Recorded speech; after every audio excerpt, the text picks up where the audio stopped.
Good morning everyone and welcome to tech Nirdeshak. UP tech counselling 2026 में BTech के लिए round 2 की चॉइस फिलिंग क्लोज हो चुकी है। रिजल्ट 24 को आएगा, यानी कि कल की डेट में आएगा। और मैं ये उम्मीद करता हूं कि मैंने मैक्सिमम लोगों को गाइड किया है लाइव सेशन में भी, और जितने भी स्टूडेंट पेड काउंसलिंग सपोर्ट वाले थे सबको मैंने चॉइस फिलिंग करना बताया। और इस बार मैं उम्मीद करूंगा कि मैक्सिमम लोगों को सीट अलॉटमेंट हो जाएगी, यानी कि जो भी बचे स्टूडेंट थे जिनको अपग्रेड करना था सबका सीट अलॉटमेंट आ जाएगा। तो चैनल को आप लोग सब्सक्राइब करके रखो, कल जैसे ही रिजल्ट आएगा लाइव सेशन फिर मैं रखूंगा। तो यहाँ पे इस वीडियो का टॉपिक समझते हैं कि इस वीडियो में क्या जानना आपके लिए बहुत जरूरी है। क्योंकि जैसे ही राउंड 2 का रिजल्ट आएगा फिर अभी आपको अगर अच्छे कॉलेज मिल जाते हैं जो कि आपके एक्सपेक्टेड कॉलेज हैं, अगर वो मिल जाते हैं तो सबसे जरूरी है डॉक्यूमेंट। और ये डॉक्यूमेंट बनवाना इतना जरूरी है कि डॉक्यूमेंट के बिना आपका एडमिशन कैंसिल हो सकता है। क्योंकि पिछले साल ऐसा कई केस में देखा गया था जो कि छोटे से एक डॉक्यूमेंट मिस्टेक की वजह से जब आप रिपोर्टिंग करते हो कॉलेज में, वो रिक्वायर्ड डॉक्यूमेंट ना होने की वजह से सीट कैंसिल हो जाती है, एडमिशन नहीं हो पाता है, वो टाइम नहीं देते हैं। तो ऐसे बहुत सारी मिस्टेक हो जाते हैं क्योंकि ओरिजिनल डॉक्यूमेंट आपके पास उस टाइम पे नहीं होता है। तो यहाँ पे इस वीडियो का टॉपिक ही वही डॉक्यूमेंट है कि कौन कौन से रिक्वायर्ड डॉक्यूमेंट हैं और कैसे वो डॉक्यूमेंट बनेंगे। अगर वो डॉक्यूमेंट आपके पास नहीं है तो उसके लिए क्या तरीका है, सब कुछ इस वीडियो में डिटेल में बताऊंगा। तो जिन लोगों ने भी चैनल को अभी तक सब्सक्राइब नहीं किया हुआ है, चैनल को आप लोग सब्सक्राइब कर लो, रिक्वेस्ट है आपसे। क्योंकि बहुत सारे ऐसी इंपॉर्टेंट अपडेट्स हैं जो कि मैं इस चैनल पे बताता हूँ और सबसे पहले मैं बताता हूँ, तो आप लोगों के लिए बेनिफिशियल होता है। तो चैनल को जाके सॉरी, चैनल को जाके आप लोग सब्सक्राइब करो, बेल आइकन को प्रेस कर लो। एंड यहाँ पे स्टार्ट करेंगे। यूपी टेक काउंसलिंग में रिक्वायर्ड डॉक्यूमेंट टोटल 16 डॉक्यूमेंट हैं, यानी कि 16 डॉक्यूमेंट हैं जो कि आपको रेडी करके रख लेने हैं। जब सीट अलॉटमेंट होगा तो फिजिकल रिपोर्टिंग का प्रोसेस सिर्फ इतना रहता है, फिजिकल रिपोर्टिंग की जो डेट है उस डेट पे आपको कॉलेज में विजिट करना होता है। उसके पहले नहीं एडमिशन होता है, उसी डेट पे आपको कॉलेज में विजिट करना होता है सारे डॉक्यूमेंट लेके। और टोटल जो फीस होती है, यानी कि 20,000 अमाउंट जो आपने सबमिट किया हुआ है, उसको छोड़ के जो भी अमाउंट रहता है सब आपको कॉलेज में सबमिट करना है। अब यहाँ पे देखते हैं कौन कौन से रिक्वायर्ड डॉक्यूमेंट है और डिटेल में इसको बहुत अच्छे से समझेंगे। टोटल 16 डॉक्यूमेंट मैं आपको बताऊंगा। तो यहाँ पे थोड़ा सा नीचे आ जाएंगे, आफ्टर सीट अलॉटमेंट, इसको मैं ओपन करूंगा एंड देन यहाँ पे देखिए आफ्टर सीट अलॉटमेंट क्या क्या डॉक्यूमेंट लगेगा। जब सीट अलॉटमेंट आपकी हो जाएगी, यानी कि आपको कॉलेज मिल जाएगा, तो जो सबसे पहला डॉक्यूमेंट होता है वो है सीट अलॉटमेंट लेटर। तो जैसे अभी जितने लोगों को राउंड 1 में सीट अलॉटमेंट हुआ है तो उन्होंने provisional seat allotment letter download कर लिया है। अब अगर आप अपग्रेड करोगे, किसी और कॉलेज में सीट मिल जाएगी, तो वो अलॉटमेंट लेटर हो जाएगा। फिर फाइनल राउंड में, यानी कि लास्ट फोर्थ राउंड में जो सीट आपको मिलेगी वही फाइनल सीट रहेगी, और उसी का अलॉटमेंट लेटर आपको कॉलेज में लेके जाना होगा और उसी कॉलेज में जाना होगा। तो यहाँ पे जो सीट अलॉटमेंट लेटर है ये आपको यूपी टेक की वेबसाइट पे पोर्टल से ही डाउनलोड कर लेना है। एंड मस्ट क्लैरिफाई, सो ये तो मान लो स्पेशल राउंड वालों के लिए अभी यहाँ पे लिखा हुआ है मैंने, लेकिन इसके ना, इसको आपको नहीं ध्यान देना है, इसको आपको ध्यान नहीं देना है। तो आप ये जान लो कि जो आपको seat allotment letter regular round में हो रहा है वो रेगुलर राउंड का होना चाहिए। और अगर आप स्पेशल राउंड वाले हो तो वो लोग के लिए भी तो ये वीडियो इंपॉर्टेंट हो सकती है, क्योंकि सेम डॉक्यूमेंट उनके लिए भी लगेगा। अगर आपको रेगुलर राउंड में नहीं अच्छे कॉलेज मिलते हैं तो स्पेशल राउंड में जाओगे तो उनके लिए भी सेम डॉक्यूमेंट है। तो यहाँ पे अलॉटमेंट लेटर हो गया, ये अलॉटमेंट लेटर आपको उसी वेबसाइट से डाउनलोड कर लेना है। फिर चलिए नेक्स्ट डॉक्यूमेंट देखते हैं। सीट अलॉटमेंट लेटर के बाद सबसे जरूरी चीज है प्रोविजनल सीट अलॉटमेंट लेटर। अब ये प्रोविजनल सीट अलॉटमेंट यानी कि एडमिशन लेटर क्या होता है, 20,000 अमाउंट जो आप सबमिट करते हो उसकी रिसिप्ट जो होती है वो रिसिप्ट आपको रखनी होती है। वो रिसिप्ट बहुत जरूरी होती है। अगर वो रिसिप्ट आपके पास नहीं होती है तो कॉलेज में जो रिमेनिंग अमाउंट है उसके बिना आप सबमिट नहीं कर सकते हो। तो इसलिए सीट एक्सेप्टेंस, यानी कि सीट एक्सेप्टेंस के बाद जो अमाउंट है 20,000 का, वो स्क्रीनशॉट या फिर आप उसका लेटर, उसका भी लेटर मिलता है, यानी कि जो पेमेंट आप करते हो वो पेमेंट की रिसिप्ट होती है। तो वो रिसिप्ट आपको लेके जानी होती है। एंड थर्ड डॉक्यूमेंट, यहाँ तक तो बहुत सिंपल था। थर्ड डॉक्यूमेंट भी बहुत आसान है। एडमिट कार्ड आपको डाउनलोड कर लेना है, रैंक कार्ड पहले से जो मिला हुआ था वो रैंक कार्ड डाउनलोड कर लेना है। सीयूईटी वालों को सीयूईटी का रख लेना है, 10+2 वालों को तो कुछ नहीं करना है। देन यहाँ पे यूपी टेक का रजिस्ट्रेशन स्लिप, एंड ये भी मैंने आपको बताया था कि रजिस्ट्रेशन स्लिप क्या होता है, कैसे इसको डाउनलोड करना होता है। तो रजिस्ट्रेशन स्लिप जो है इसको आपको डाउनलोड कर लेना है। रजिस्ट्रेशन करते टाइम ही वहां पे ऑप्शन मिल रहा था प्रिंट करने का, और ये मैंने सबको बताया हुआ है, तो ये आपको डाउनलोड कर लेना है। फिर नेक्स्ट यहाँ पे बात करेंगे, क्लास 10th की मार्कशीट लगेगी, और ये सर्टिफिकेट मार्कशीट अब एक ही में आ रहा है, तो ये सर्टिफिकेट लगेगा। क्लास 12th की भी मार्कशीट लगेगी, और ये तो कंपलसरी है, ये ओरिजिनल लगेगा, ऐसा नहीं है कि ओरिजिनल नहीं रहेगा तो चल जाएगा। फिर यहाँ पे बात करेंगे डोमिसाइल सर्टिफिकेट की। अब डोमिसाइल सर्टिफिकेट में कंफ्यूजन ये है कि भैया डोमिसाइल सर्टिफिकेट मेरा लगेगा कि नहीं लगेगा, मैं तो यूपी का रहने वाला हूँ। लेकिन यूपी के रहने वाले हो या फिर आप अदर स्टेट के रहने वाले हो, डोमिसाइल तो सबका लगता है और ये जरूरी नहीं है कि हर कॉलेज में लगेगा, ये ऑप्शनल होता है। अगर ये डॉक्यूमेंट आपके पास नहीं है तो ऐसा नहीं है कि इसमें एडमिशन में कोई प्रॉब्लम आएगा, लेकिन ये होना कहाँ का चाहिए, ई डिस्ट्रिक्ट वेबसाइट होता है, इसके लिए ऐसा कोई डॉक्यूमेंट का फॉर्मेट नहीं होता है, इसका कोई फॉर्मेट नहीं होता है। अभी मैं आपको दिखा दूंगा कि इस तरीके से होता है, लेकिन ई डिस्ट्रिक्ट की एक वेबसाइट होती है, यूपी वालों को सबको इसे यहीं से बनवाना होता है और अदर स्टेट वालों का भी उसी हिसाब से होता है, वो देख लेंगे कैसे बनता है अदर स्टेट में। एंड कैटेगरी सर्टिफिकेट जनरल को छोड़ के सबका कैटेगरी सर्टिफिकेट लगेगा, एससी का, एसटी का, ओबीसी का, ईडब्ल्यूएस का, सबका कैटेगरी सर्टिफिकेट लगेगा और ये ओरिजिनल लगेगा और फोटोकॉपी भी लगती है और ये गवर्नमेंट अप्रूव्ड होना चाहिए। तो फॉर्मेट जो यहाँ पे लिखा है, फॉर्मेट का मतलब ये है कि ई डिस्ट्रिक्ट वेबसाइट से ही बना होना चाहिए वो, एंड 1 अप्रैल 2026 के बाद का होना चाहिए। और इनकम सर्टिफिकेट की बात रही, तो इनकम सर्टिफिकेट आगे आपको अभी अगर फी वेवर सीट नहीं मिल रही है, अगर आपको फी वेवर मिली है तब तो ये इंपॉर्टेंट है ही, अगर आपको फी वेवर नहीं मिली हुई है तो भी आपको ये डॉक्यूमेंट बनवाना है, क्योंकि आगे चल के आप स्कॉलरशिप के लिए अप्लाई करोगे तो इनकम सर्टिफिकेट 100% लगेगा। फिर फोटो आईडी प्रूफ इजी है, ये तो आपको आधार कार्ड लेके जाओगे तो भी हो जाएगा। आधार कार्ड में एक ओरिजिनल लगता है और फोटो कॉपी, लेकिन ओरिजिनल जमा नहीं होता, वो वेरीफाई करने के लिए ओरिजिनल लगता है। फिर यहाँ पे कुछ फोटोज लगती हैं, तो फोटोज आपको खिंचवा लेनी है, व्हाइट बैकग्राउंड में ले सकते हो या ब्लू बैकग्राउंड में ले सकते हो, इसका कोई खास बहुत प्रॉब्लम नहीं होती है। अब यहाँ पे सबसे इंपॉर्टेंट आ गया मेडिकल सर्टिफिकेट। यहाँ पे स्टूडेंट्स को बहुत ज्यादा कंफ्यूजन है कि भैया मेडिकल सर्टिफिकेट कैसे बनेगा। तो आपको मैं लेके चलता हूँ मेडिकल सर्टिफिकेट का फॉर्मेट, ये है मेडिकल सर्टिफिकेट का फॉर्मेट यूपी टेक 2026 का। तो इसको आप ध्यान से देखेंगे, इसमें करना क्या क्या है। तो यही फॉर्मेट है, इस फॉर्मेट के अलावा जितने भी फॉर्मेट आपके पास हैं, चाहे आप जोसा का लगा रहे हो, चाहे आप किसी अदर स्टेट का लगा रहे हो, वो नहीं चलेगा। इसका यूपी टेक का फॉर्मेट है, देखिए इसमें लोगो भी लगा हुआ है यूपी टेक 2026 का, इसी को आपको प्रिंट कराना है और इसको लेके जाना है डॉक्टर के पास, यानी कि सीएमओ ऑफिस में, किसी भी गवर्नमेंट हॉस्पिटल में आपको लेके जाना है या फिर किसी भी एमबीबीएस डॉक्टर के पास जाना है। वहां से उसका जो मुहर और साइन लगेगा, ये डिटेल सारे इसमें भरेंगे। अब इसमें देखिए डिटेल क्या क्या है। नेम आपको खुद से भरनी है, नेम एज आप खुद से भर सकते हो, सेक्शन भी खुद से भर सकते हो, सॉरी ये छोड़ो ये। फिर यहाँ पे एप्लीकेशन नंबर है, तो ये एप्लीकेशन नंबर आपको जेई मेंस का एप्लीकेशन नंबर या फिर सीयूईटी का एप्लीकेशन नंबर यहाँ पे भरना होता है, ठीक है। फिर उसके बाद कैटेगरी भरनी होती है, तो कैटेगरी जो भी है आपकी वो भरेंगे। सब कैटेगरी क्या होती है, सब कैटेगरी में क्या भरना होता है, ये बहुत ज्यादा कंफ्यूजन होता है। तो अगर आपके घर में कोई भी आर्म फोर्स वाले हो या फिर आप फ्रीडम फाइटर वाले हो, तो वही सब कैटेगरी यहाँ पे डालनी होती है। अगर कोई भी कैटेगरी नहीं है, जैसे जब कोई भी समझ में नहीं आता कोई भी कि क्या भरना है, कोई टॉपिक ना समझ आए, तो वहां पे सीधे नॉट अप्लीकेबल भरा जाता है, NA करके भर दिया जाता है यहाँ पे। फिर उसके बाद आपको फादर का नेम लिखना है। तो इतने डॉक्यूमेंट ये आप डॉक्टर से भी भरवा सकते हैं या फिर खुद से भर सकते हैं, क्योंकि यहाँ पे लिखा हुआ है to be filled by the candidate, यानी कि आपको ही भरना है, स्टूडेंट को ही ये सारे ऊपर की डिटेल भरने हैं और ये जो चीजें हैं ये डॉक्टर भरेगा।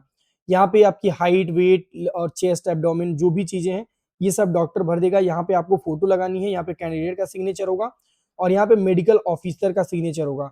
जैसा कि मैंने बताया सीएमओ ऑफिस से आप बनवा सकते हैं या फिर किसी भी एमबीबीएस डॉक्टर से भी सिग्नेचर और उसका स्टैंप लगेगा और कोई दिक्कत नहीं है। और ये चीज आपको खुद से भर लेनी है।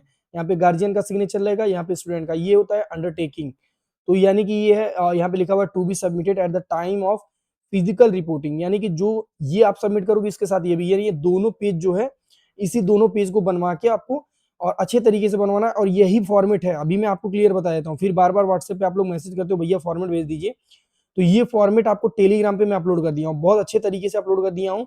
सिर्फ 2 पेज का ये फॉर्मेट है, डायरेक्ट इसको सेव करना है, ले आके प्रिंट आउट कराना है, प्रिंट आउट करा के इसको डॉक्टर से भरवा लेना है, हो जाएगा।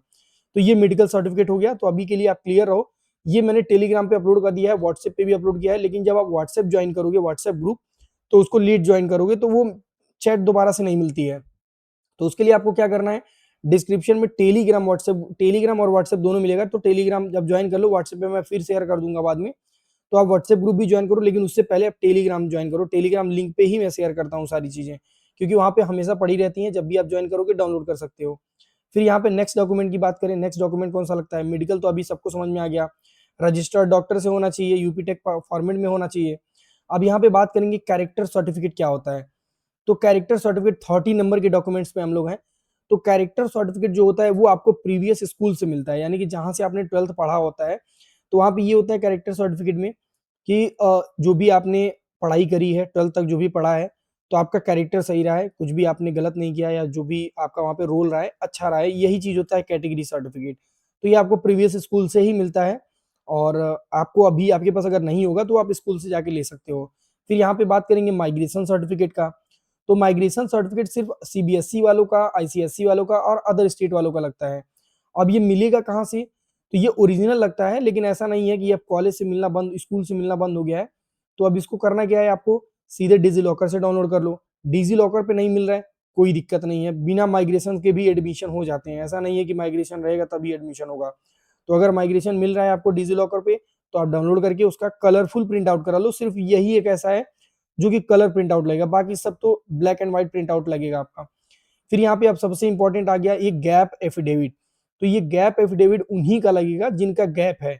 जैसे कि अब यहाँ पे मैं आपको समझा देता हूँ, जैसे मान लो आपने 12th पास आउट करा, तो 12th पास आउट करा 2026 में और उसके बाद 2026 में आप एडमिशन ले रहे हो, तो आपको गैप सर्टिफिकेट नहीं बनवाना है। अगर आप 12th पास आउट किए हो 2022 में, 2023 में, तो बीच में कुछ गैप हो रहा है, अब ये गैप जो हो रहा है उसके बाद आप 2026 में बीटेक करने जा रहे हो तो आपको बनवाना पड़ेगा। या फिर अगर आपने 2022 में अपना ये 12th कंप्लीट किया है, फिर आपने 3 साल का कोई कोर्स कर लिया है, यानी कि आपने बीए कर लिया है या फिर कुछ भी कोर्स कर लिया है, फिर आप बीटेक करो तो भी आपको गैप सर्टिफिकेट बनवाना पड़ेगा। यानी आप ये नहीं मेंशन कर सकते कि आप ये कोर्स कर रहे थे, ठीक है। और फिर नेक्स्ट बात करेंगे, यहाँ पे गैप सर्टिफिकेट समझ में आ गया, और ये 10 रुपए का स्टैंप होता है। अब एक बार इसका फॉर्मेट मैं आपको दिखा देता हूँ कि गैप सर्टिफिकेट बनता कैसे है।